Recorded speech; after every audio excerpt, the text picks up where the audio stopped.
දිගහැරුම යුමීසං හත්පෙති මල පිපුණ එහෙමයි කියලා ඔයා හිතන්නේ මටත් යෙලේන වෙන්න පුළුවන් වේවිද? ඒත් යුමීසං මගේ කිසිම කවුමක එක තරුවක්වත් නැහැ. තිබුණ තේරුමක් තේවිද?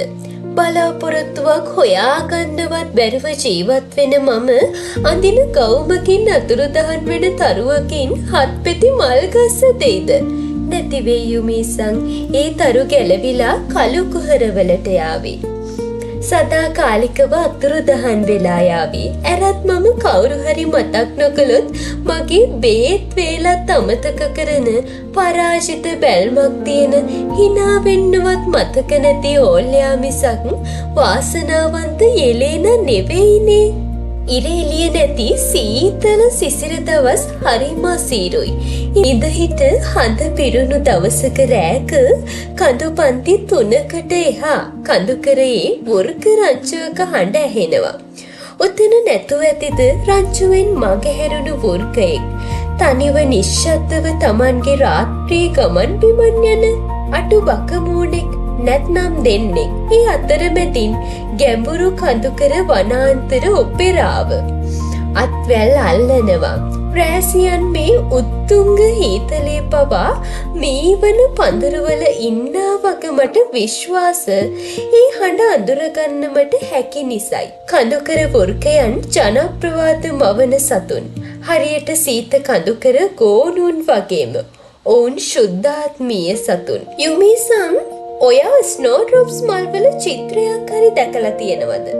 නැත්නම් ලූකා අරගෙන ගිය ෆ්ලෝරා ඇන්ඩ් ෆියෝනා පොතේ තිබිලා මග ඇරුණද? ඇත්තටම ඒකේ වෙන පිටපතක් ඇත්තෙම නැද්ද? ස්නෝඩ්‍රොප්ස් කියන්නේ හිම බිඳිති වගේ සුදු පැහැති ශුද්ධමය මල්. ජීවය බිහිවුණු කාලේ හැම මලක්ම පිපී තියෙන්නේ වසන්ත කාලේ විතරයි. ඒත් ලෝකය මවපු දෙවියන්ට ඕනේ වුණා හැම ඍතුවකටම එක මලක් හෝ පිපෙන විදිහට මල් පැල ඇටි බෙදා දෙන්න. ඉතින් දෙවියන් වහන්සේ මල්වලට කිව්වා ඔයා කැමති ඍතුව තෝරගන්න කියලා. සමහර මල් මට ඕන ගිනි මලයක් වගේ හිරුගේ උණුසුම කියමින් ගිම්හානයත් මට බලන්න ඕනේ රතු පාට කොළ හැලෙන මේපල් ගස් කියමින් හේමන්තයත් තෝරගත්තා. හුඟක් මල් වසන්තේම නතර වෙන්න තීරණය කළා. ඒත් කවුරුවත්ම සිසිරය තෝරාගත්තේ නෑ. මිදුණු නිසරු පස්සැති සිසිර පොළවේ පැලවෙන්න කිසිම මලකට උවමනා වුණේ නෑ. සිසිරය හුදකලාවේ ඔහේ බලාගෙන වුණා. කවුරුන්ම හෝ මලක් තමා සමග පිපෙන්න ඒවී කියලා. අන්තිමට ස්නෝඩ්‍රොප්ස් මල ඉස්සරහට ආවා. මම පිපෙන්නම් සිසිරයේදී කියා කීවා. දෙවියෝ පවා පුදුම වුණා. ලස්සනම පාට තිබුණේ ස්නෝඩ්‍රොප්ස් මලට. අඳුරු සිසිරේ ඉරේලිය නැති නිසා ඒ මලට සියලු පාට අත්හරින්න වෙනවා. මොකද ආකාශේ ඉඳන් මල්වලට පාට අරන් ආවේ උණුහුම් හිරු එළිය. ඒත් සිසිරයට උණුහුම්ලා හිරු එළිය නැහැ. ඉතින් ස්නෝඩ්‍රොප්ස් මල හිම සුදු පාට වෙන්න තීරණය කළා. ඇල්ප්ස් කඳුකරයේ ගැඹුරු වනාන්තරයක් මැද්දේ සීත ඍතුවට විතරක්ම පිපෙන්න පටන් ගත්තා. අවුරුදු මිලියන ගණනකට පස්සේ දෙවියන් වහන්සේ මිනිසාව මැව්වා. ඇල්ප්ස් වනාන්තරයක අතරමං වෙච්ච ගෝත්‍රිකයෙක් තමන් ආදරය කරන කාන්තාව වෙනුවෙන් මේ සුදු පැහැති හිම බින්දු වගේ මල් පැලයක් අරගෙන ආවා. සිසිරයට තමන්ගේ ආදරණීය මල් පැලේ රැගෙන යන මිනිසාව නවත්වන්න කොහෙත්ම හැකියාවක් තිබුණේ නෑ.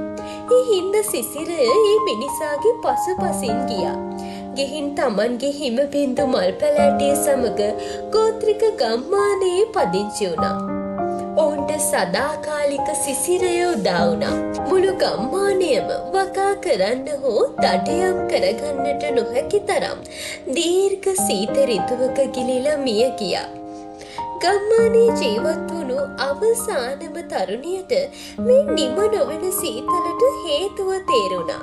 ඒ ගම්මානයේ සියලුම ස්නෝඩ්‍රොප්ස් මල් පැල ඇටි ගලවගෙන කඳුකරේ ගැඹුරු වනාන්තරයට ඇවිදගෙන ගියා. සියලු මල් පැල ඇටිහි අතෑරලා ආයිමත් එද්දී ගම්මානේ හිම දිය වෙලා තිබුණා. එදා ඉඳන් කවුරුවත්ම ස්නෝඩ්‍රොප්ස් මල් කඩාගෙන ගෙදර ගෙනාවේ නෑ. ඒවට අඳුරු වනාන්තරයේම ඉන්න ඉඩ දුන්නා. ස්නෝඩ්‍රොප්ස් රැගෙන එන්නේ සීතල මරණය ඔවුන් කිව්වා. ඒත් යුමීසං තමන්ගේ සෙනෙහබර මල් පැලෑටිය වෙනුවෙන් ඇය සමග යන්න තීරණය කරපු සිසිරය හරි. අනෙක් සියලුම මෘදුරිතු අතහැරලා කටුක සිසිරිය තෝරගත්ත ස්නෝඩ්‍රොප්ස් මල වැරදි කියලා ඔයා හිතනවද? මනස වෙනස් කරගන්න මම කැමති දිහාවක ඇවිද යන එක හොඳ වගේ මගේ වෛද්‍යවරයාට කියපු හින්දා මම තෝරගත්තේ වනාන්තරය. අතරමඟ අඩිපාරකදී මට ආමන්ඩ් ක්‍රීම් ලාමී පැණි මිශ්‍ර සුවඳක් ආවා. මම ගියේ ඒ සුවඳ පාර දිගේ. එතකොට මට පෙනෙන තෙක් මානෙම පැතිරිච්ච ස්නෝඩ්‍රොප්ස් මල් යායක් පයිනස් කැලෑවක පාමුල තිබිල මට මුණ ගැහුණා. මම ඒව කඩාගෙන ගෙදර අරගෙන ආවා. මේ මල්කෝඩය මරණය ගෙනෙන්නට තරම් නපුරු නම් එසේ වුණාවේ.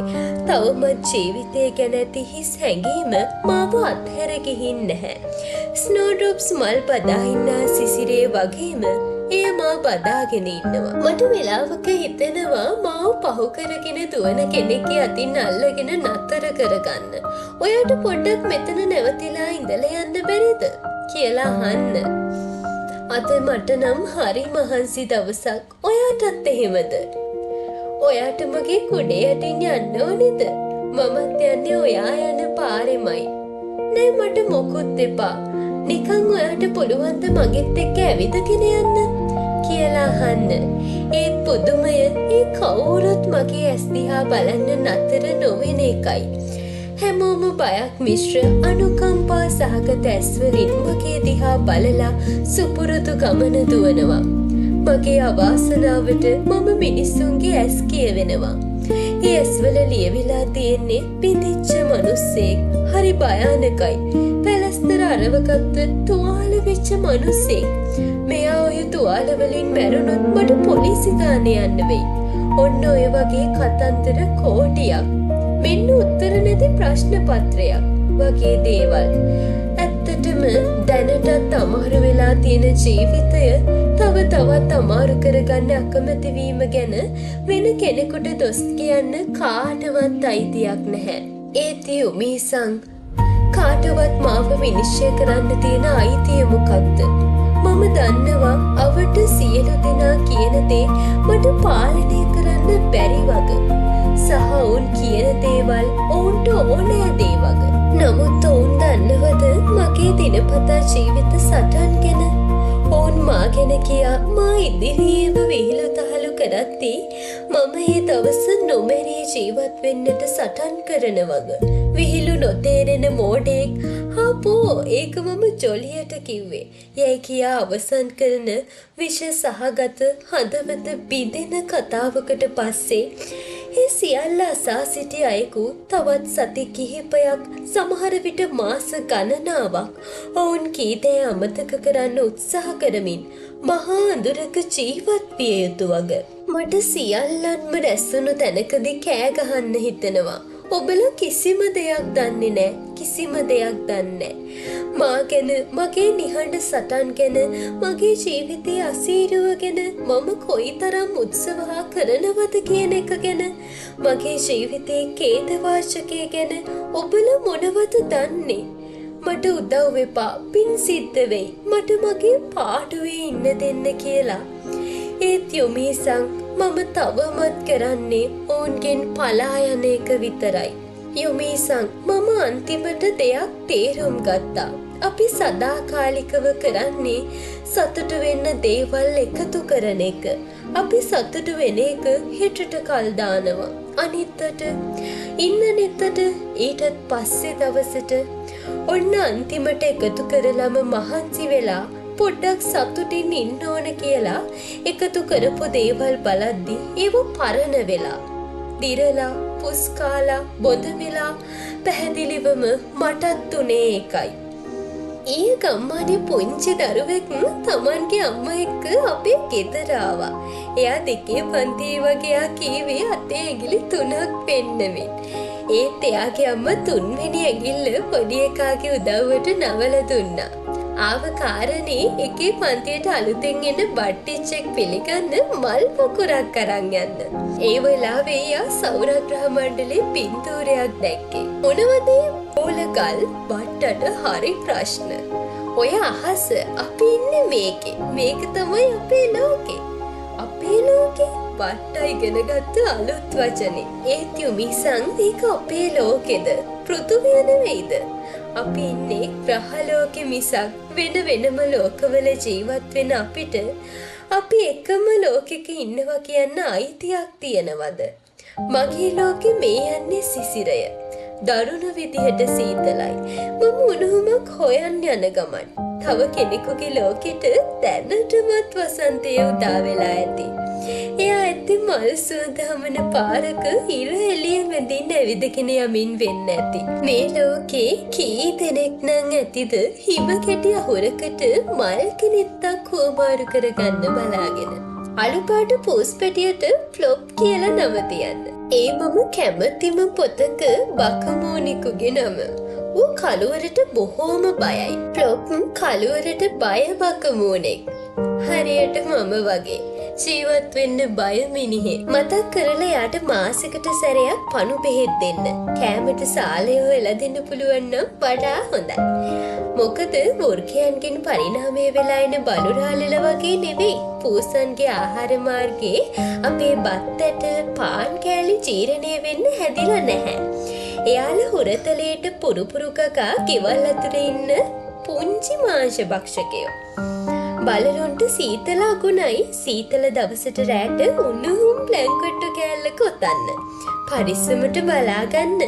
ඔයාගේ ජීවිතේ ඥාවසත්ත හීනි නියපොතු පාරවල් දඩයම් කරන්න එන්න මීයොන්ගෙන් පිරෙන්න යන්නේ. බේත් බෝම තිත්තයි.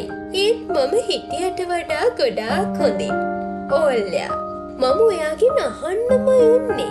තැනිතලාවලත් නැති කඳු කරේ විතරක් හොයාගන්න තියෙන කැලෑ ඩේසිපැලයක් ඔයාගේ රූෆ්ටොප් එකට ආවේ කොහොමද යුමීසන්? මුහුදු බඩ පළාතක හැදෙන කැලෑ ඩේසිපැලයක් ගැන ඇහුවමයි.